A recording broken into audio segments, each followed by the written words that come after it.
Hello everyone and welcome back. If this is the first time on this channel, please don't forget to subscribe and like this video and comment. Any small support is huge for a small channel like ours. And don't forget to check our other content on Instagram and Patreon. I post lots of pictures of what I'm playing and other board games related stuff. But without further ado, let's talk about this little guy, Age of Hunting, by publisher Uchiba Koya. This publisher probably is very much known for bigger games or more popular games like Aqua Garden or Ostia, recently republished with a new expansion. In this game, I believe it came before these games, it's a worker placement game where you are primitive hunters gathering resources and then convert these resources into eventually victory points. As a very nice twist, and let's go and see how it plays and then come back and see what I think about it. To start the setup, each player receives a player board, as you can see here. What we are going to put in the player board? In the player board, we have at the top here, we have 3 stones. These tokens are randomly chosen and will give you resources for when you discover them. See here we have some double corn or double boar. We have only one board. These are shuffle and take it randomly and place it on your board. So as you see here, displays it. On the second row we have 4 hunters. These meeple or these tokens here are called hunters, and there's a 5th one here at the bottom of the 0 track. And then at the bottom row we have 5 huts. In addition to that, we have 1 hunter, this one here on the right, and 2 big tokens, which are the chief. For a 2-player game, you need to select the red faction or the red player and the blue player.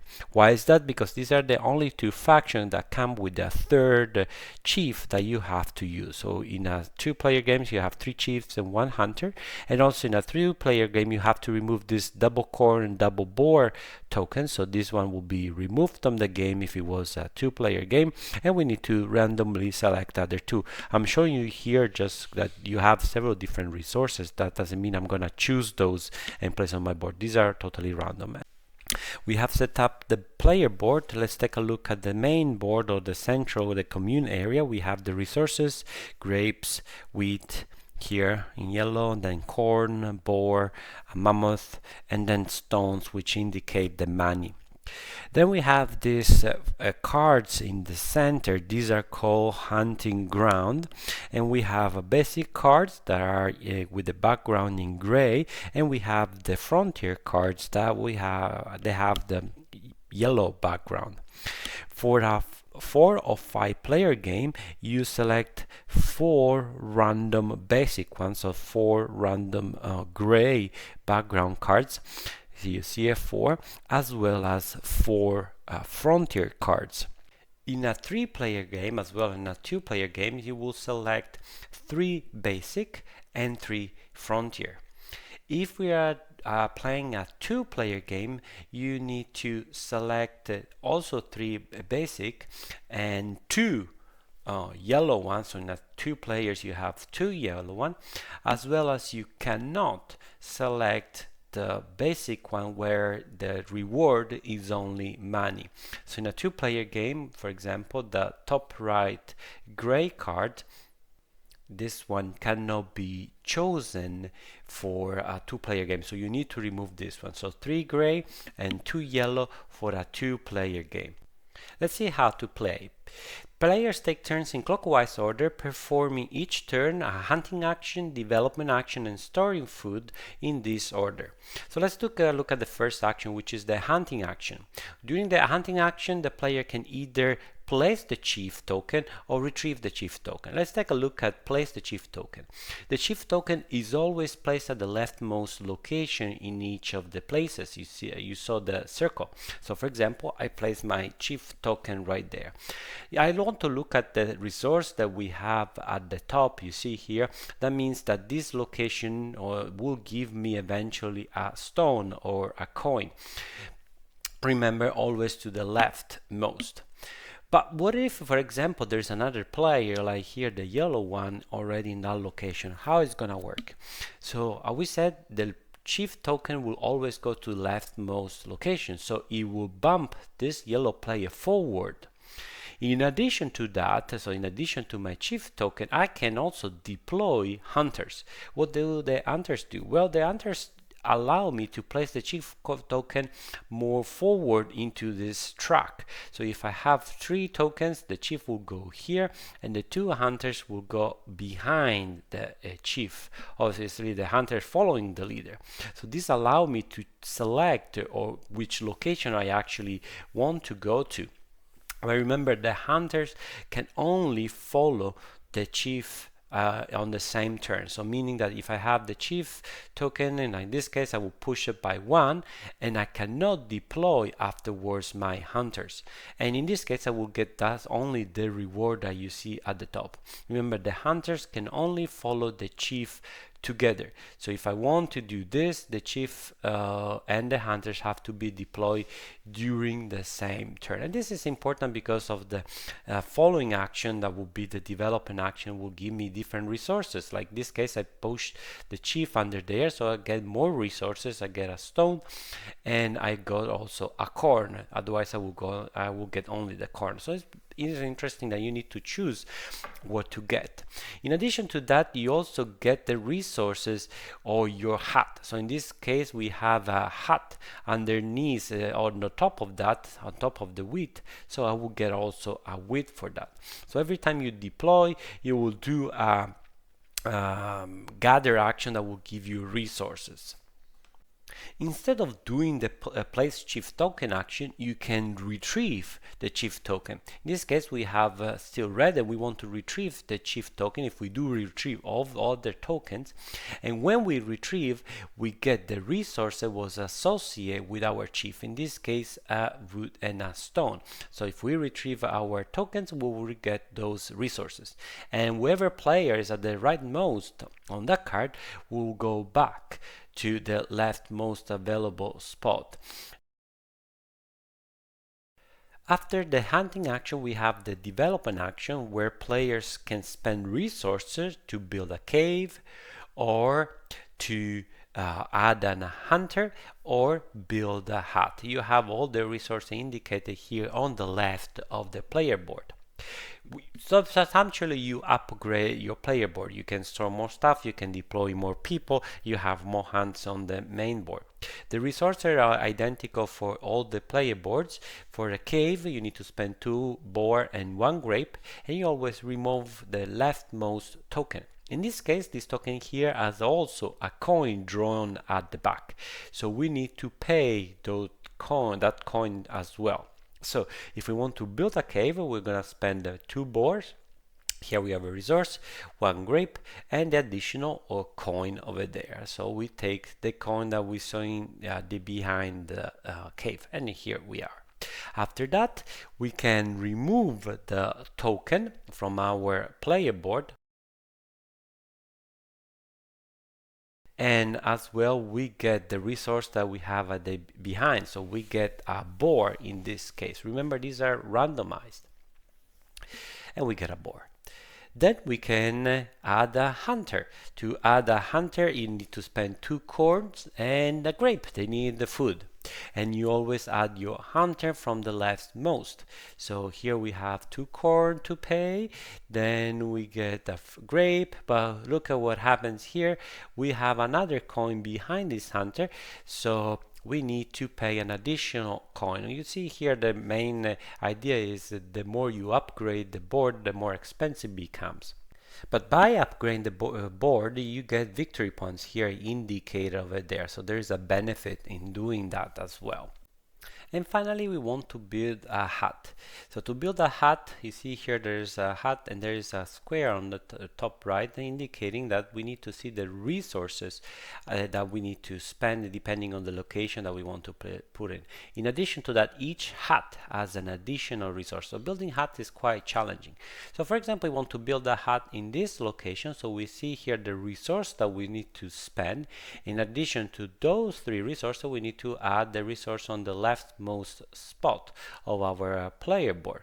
So in this case, we need a corn, we need a grape, we need a wheat, and we also need another corner from our player board. So if we do that, we take the hat and we cover any of these small rectangle on top at the bottom. So you can see here there's numbers, that's where you can place it.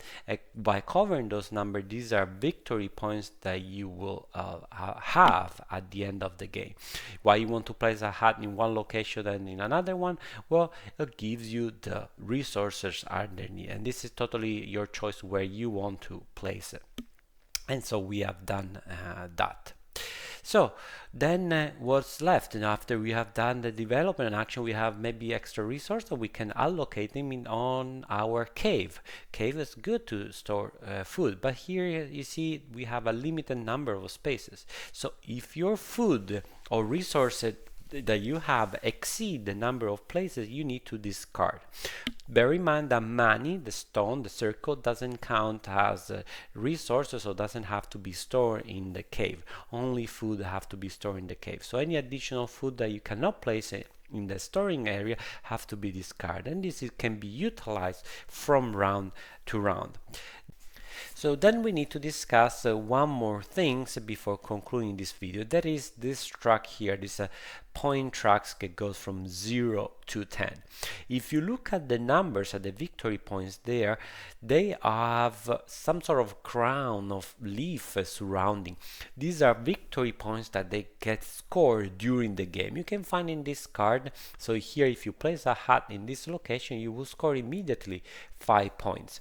So if you place your hat, you place it here and eventually there, you can score a lot of points. But remember, these are only the location with the crown around it. There's other special location like this one here. You can place your chief token and you spend money to get immediately victory points. That's very interesting location to do that. This is maybe the iconography is not very clear, but again, to differentiate the two types of victory points, the one that you get during the game, you have the crown surrounding, and the one that you score at the end is like this one. You don't have a crown, you have just a number. So how do you end the game? The game can end in two different ways. One, a player gets all the tokens out of the hats. So in that case, the end game ends. Or you bring your hunter to 10 victory points immediately. That also will trigger the end of the game. And everyone gets a final turn, and then who has the most victory points is the winner. Here you are. As you see, the gameplay is extremely simple, but yet there's an interesting twist, a worker placement game. So you have your chief, which is the one actually giving you the resources and the bonuses, but it's followed by hunters. And so that can give you, you need to make the decision how many hunters you want to play, how far you want to go. Sometimes you are limited to the number of hunters that you have. And I like the interaction with the other people, because when you place your chief and someone else visit the same location, your chief moves forward, giving you better bonuses when you retrieve your chief. This is not something new. We already seen this kind of action of resources that you gather when you retrieve your tokens, like for example, Raiders of the North Seas. But this is really very nice also present in this game, in this package, and it's very thematic. The chief comes back and gives resources. I like also the upgrades that you get during the game, that you spend resources and you remove things from your board and your board becomes better. So essentially you can, for example, allocate more food resources. The components are excellent. I mean, Uchiba Koya is known to make excellent wooden pieces, and this is also very good. Replay value, very high. You have lots of locations, so you have always lots of way to interact with the location and strategize. The game is extremely tactical because you never know where locations are full, which one are less popular, so you need to be flexible, especially with the number of hunters. And also, I like the race to 10 points. This obviously don't happen very often. You need to have some special occasion, but when it happens, there's kind of a spice to it, the game. Very enjoyable. And it's a game that is very approachable for anyone. Gamers can enjoy those puzzle, can enjoy the tactical nature, and who is not in the hobby can enjoy the satisfaction of having resources and converting to something else. From step one, from your first turn, you can do something. You can dig a cave, you can have an hunter, you can do something, and it's very satisfying when you have that feeling. Extremely satisfying. This is on the light side, that's for sure. It's not a heavy game. 60-90 minutes, that's fit, and it's true what you say in the box. Unfortunately, it's not easy to find. This is something that I found in a math trade, and I'm very pleased to try it out. And then this company has a very nice pedigree. To be honest, it's my first game, and I'm very look forward to the next ones. And yeah, there are no English rules inside, but you can print the English ones from internet. So if you have a chance, check that out. And if you like this video, don't forget to like it, comment what you think about it. If you applied other games from the same publishers, share with your friends. You know the drill. This is not your first YouTube video, am I right? Thank you very much, and see you next time. Ciao.